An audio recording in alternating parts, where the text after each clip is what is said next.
Hello everyone, it's Sergio here and welcome to part 4 of our 2021 season mod career mode, driving as Sergio Perez in the Red Bull.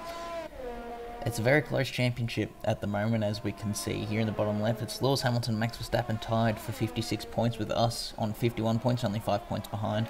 And then Bottas only a couple of points behind us on 48 points, and that's the main championship fight at the moment. And looking at the constructors, you can see it's between us in the Red Bull and Mercedes, only 3 points between us there. So very close stuff here in the championship. This round is going to be very crucial, and at the moment the pace is looking very good in practice, so hopefully we can make the most of it. Now let's move on to quali. Right, here we go for qualifying in Monaco, probably the most important qualifying session of the season. He says we head through turn 1. It was a good line to begin with, but getting on the power out of turn 1 was not great. You can see we're in P18 at the moment, but we shouldn't have an issue making up a few of those places. You can see as we head through the casino section, immediately we're up into P4 once again, only just behind Verstappen, who's on provisional pole so far this lap.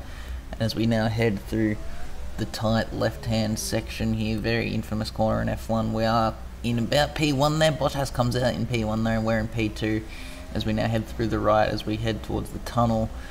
It's an alright run as into the tunnel. We're going to actually drop back to P3 as we now head towards the Novell chicane, late on the brakes, getting as close to that inside wall as possible, trying to use that curb to help get the car rotated, and we come out in P2, so that's good for us as we now head through the fast left-hander, the best corner on the track in my opinion, actually setting a purple second sector there as we fly through this third sector, and we're in first, so we just drop back to P2 again as we head into Raskas, looking up the inside wheel. They're trying to get the car rotated, and through the final corner it's important to get on the power well. As we head down, you can see Bottas is getting a better run, and we're going to qualify P3 here in Monaco.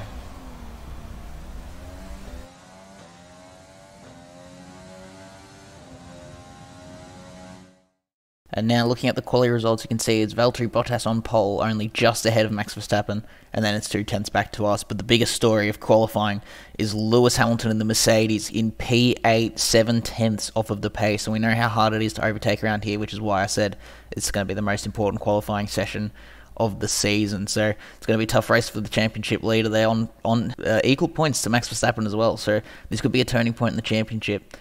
But that's the big story of qualifying. Now let's move to the race. With plenty of racing experience joins me in the commentary box. Today it's Anthony Davidson. Tell me, Ant, you're no stranger to surviving the melee of turn 1. So how do you keep out of trouble when there's so much going on around you? There are 3 main things to worry about there, Crofty: positioning, awareness and discipline. First, you have to put your car in a bit of space and make sure you have room to react to what the others are doing. Then you have to watch your mirrors and listen to the sounds around you to get a sense of where everyone is. And finally, just don't get too greedy. Just because a gap exists doesn't always mean you should go for it. Right, so here we are on the grid getting ready for the Monaco Grand Prix. You can see our suggested strategy, pitting in on lap number 6 and then doing 14 laps on the mediums, which you can see just playing around with, seeing if there's anything a bit quicker, but that is the quickest strategy of the lot. And we're just going to leave fuel pretty low, actually, the lowest we've had it so far this season, at just 0.2 laps over the race distance there, so 20.2 laps of fuel. Not a lot of room for rich mix, but at the same time it's pretty easy to save fuel around here, so it shouldn't be too much of an issue now as the lights count up and we get ready for the start of the race. And it's 5 red lights out and away we go for the Monaco Grand Prix. It's an alright start, not getting as good as the leaders but not losing any positions this time. As we come through turn 1, you can see we stay in 3rd place, and Alonso and Vettel actually battling away a little bit there. But it looks like Alonso has pulled ahead. And yeah, now we're in P3. Nothing's really changed at the front, and I guess we're just going to have to try and hope we can make some moves. Otherwise, already it's kind of looking like it's going to be another usual Monaco Grand Prix of just sitting behind in the dirty air. You can see tapping the back to Max Verstappen through that tight section and just making sure I don't have any damage, which luckily I don't. And yeah, as we head under the tunnel, you can see actually getting a bit of a poor run out of there. That's the one place I've been really struggling, as well as the last corner actually, to get a run. You can see jumping over the curb a little bit there. Luckily not getting a track cut warning as we fly through the 3rd sector. Now this is where I've definitely been quickest in comparison to everyone else. You can see heading through the quick left-hander there, jumping over the curb to get the car turned as well as possible as we head into the Raskas, locking up the inside wheel, coming through the final corner, you can see this is where I just struggle on the power, and just the guys in front are able to pull away a little bit. So Bottas obviously setting the fast lap of the race as he leads us on to lap number 2, and we're going to have to try and chase down the guys ahead. And you see as we cut on to lap number 3 now, still just not really able to get anything done, but you can see we do set the fastest lap of the race now, not by much but just by enough. You can see really cutting turn 1 there, so I've got to get a hang on that or else I'm going to get a penalty fairly soon. But fastest lap of the race so far, so that's an extra point in the bag, and now we've just got to try and see if we can make any possible moves on Max Verstappen. But at the moment really struggling in this dirty air. You can see cutting to lap 5 now, getting the car very loose there, but as we head to the tunnel you can see how close I am to my teammate, but he just gets a much better run, so I'm not really sure where I was lacking there. All weekend really I was struggling out of those 2 corners, and it was really frustrating because you can see all through this 3rd sector now I'm able to get right up on the car behind. In this case it's our teammate Max Verstappen as we head through the quick right left here. This is definitely where I was quickest, although I actually do cut the curb a little bit there and getting caught in behind Verstappen and just not able to make a move in the Rascas there as Verstappen covers it off. And as we head out the last corner, as usual, you can see he's just able to pull a massive gap, so even though I have DRS, it doesn't really mean anything. And yeah, like, we're just not able to do anything. I don't really know how I was supposed to make a move, but you can see lap 6 I decided not to pit and I follow Verstappen on for another lap because I've decided I think the overcut's going to be the better strategy here. As we saw in the real life Monaco Grand Prix, you can see Verstappen pulling in on lap number 7 there, so it's going to be interesting to see where he comes out. We get the car very loose out of the final corner there, and you can see Verstappen comes in. Is it a good stop? Doesn't get held up too much. No traffic coming and making him wait in the box any longer, so it's a good stop for Max, but where's he going to come out in relation to other cars on track? Because if he comes out in traffic, then this could really benefit us here on the overcut, which is why I did it. And you can see there are going to be cars that come out right in front of Max, so he's going to definitely get held up here on the fresh tyres, and he's in a faster car than those guys. And you can see in that 1 lap, I was able to close the gap into Bottas massively as I dive it into the pit lane to get as close as possible. And are we going to be able to actually make a jump on Bottas in the pit stop? As you can see, it's actually going to be a really good stop for us here. And you can see we're really close up there, but just not quite able to get ahead and actually having to get on the brakes as I exit to make sure I don't hit Bottas. But now, where do we come out in relation to Verstappen and those couple other cars that were in front of him? You can see the cars are coming. I actually get held up by Bottas there. Bottas really slow on pit exit, and Bottas is going to get ahead of those cars. You can see locking up as they try to go fast, but Tsunoda gets through, so a bit of a cheeky move there from Bottas to go so slow on pit exit that I've been sort of forced into traffic, but I'm not going to have any of it. And you can see in the faster car on the fresher tyres, going to send it around the outside of Tsunoda in the casino section. We're actually still going to be side by side as we head down the hill, but I'll have the inside for this hairpin here, and I do manage to get it into P2, but you might have noticed already, looking at the top left, Verstappen is still behind both of these cars. And as we head through this downhill section towards the tunnel, you can see how massive the gap gets between us. So just in those few corners, the gap goes from about 1.3 seconds to 2.4 seconds, so Verstappen has really lost out there. And you can see, just in case you're wondering, here is Lewis Hamilton. He's currently in P9, so he's lost some positions off the start, but he is in clean air now, so those couple cars in front of Verstappen are going to have to pit, and Hamilton should get out ahead of him. But you can see, cutting on to the end of lap 12 there, I was right behind Bottas, but not quite able to close in. You can see Bottas has the fastest lap of the race, and then we set it immediately after, but just not quite able to make a move on the main straight there, as the same issue once again of not being able to get as good a run out of the final corner as needed to be right behind and in the slipstream.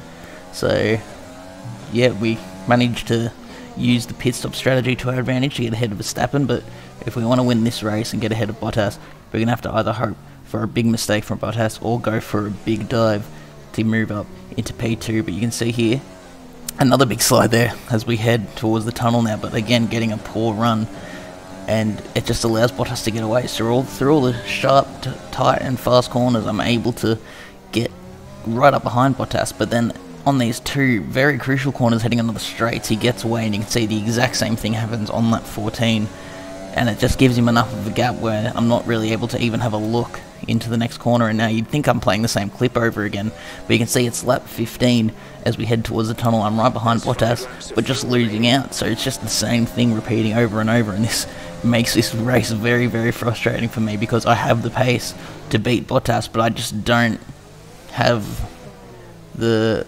exits I need. As you can see, we head on out of the last corner now, and the same thing happens there. So both corners where really it gives you the run to make the move, I'm just not able to get the run out of the corner, so I'm not really too sure on how I'm meant to make this move stick. And you can see heading through the casino section now, Bottas actually has a mistake here, and this is our opportunity to go for a move. You can see diving around the outside, heading down the hill into sector 2, and we are side by side now heading through the left-hander, and I'm going to have to slow it right down to make sure I don't force Bottas into the wall there. And you can see he does the same to us. As we just have a look at the off-board camera here, you can still running it side by side down the hill. I'm going to have around the outside, but just lighting the rears up there, and Bottas is able to just pull ahead.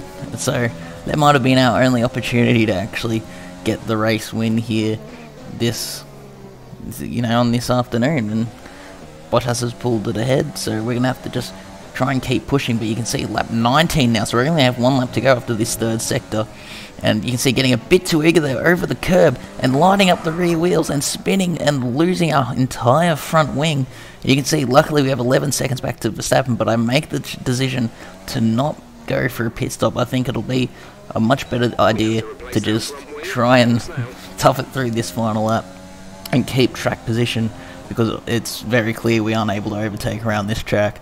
But you can see just turn 1 in itself losing multiple seconds to Verstappen, so this is going to be a real struggle as we head in the casino section. You can see almost putting it in the wall there, locking up the front wheels, because there's just no front grip without this front wing on the car. And we're just going to cut towards the third sector. You can see Verstappen is right behind us, but just this one corner alone, we have to go so slow. Verstappen is now right behind us. You can see in the top left, Valtteri Bottas is going to come around to win the Monaco Grand Prix, but Verstappen is right behind us. We're just going to have to try and defend.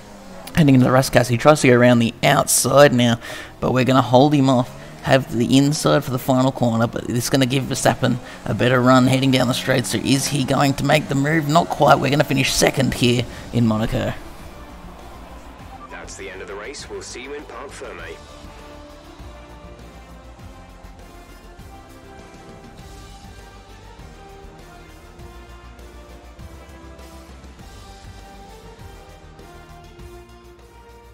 So, another fantastic victory for the Silver Arrows. Talk to me, Ants. What was it that set them apart from the competition today? Well, this was a real team victory. They put together a solid strategy today that appeared well suited to the conditions out on track. The driver did everything that was expected of them in the moment to really execute the team's plan to perfection, a shining example of how F1 really is a team sport. After an excellent performance at the Grand Prix, I'm sure there'll be plenty of celebrations tonight amongst the Mercedes team, and they certainly deserve it.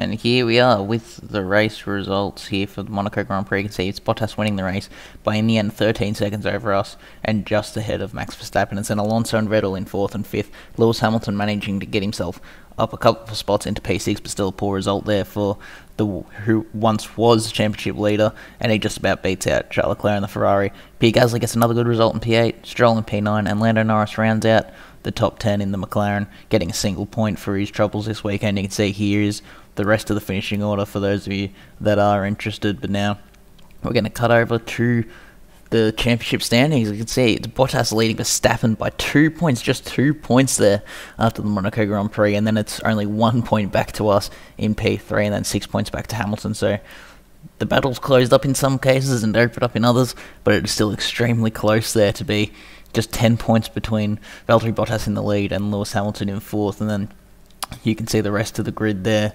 Vettel in 5th, Alonso 6th, Ricciardo and the McLaren in 7th, Ocon in 8th, Stroll in 9th, and Norris in 10th. So that's the top 10 of the championship. You can obviously see the rest of the championship there, but leading on now to the constructors, and it is us in the Red Bull pulling a further gap there, and we now have, I think that's 4 points there over the Mercedes, and that is a massive gap down to 46 points for Aston Martin. So yeah, the championship battle just between us in the Red Bull and Mercedes. So yeah, this could be very close. A lot of up and downs for everyone. We've had 4 races and 4 winners so far in this series. So if real F1 could be like that, that'd be pretty incredible. Although we do still have a pretty exciting season this year in 2021. But that is going to be all from us here today, guys.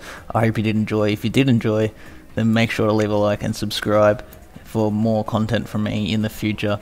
And I'll see you all next time. Goodbye.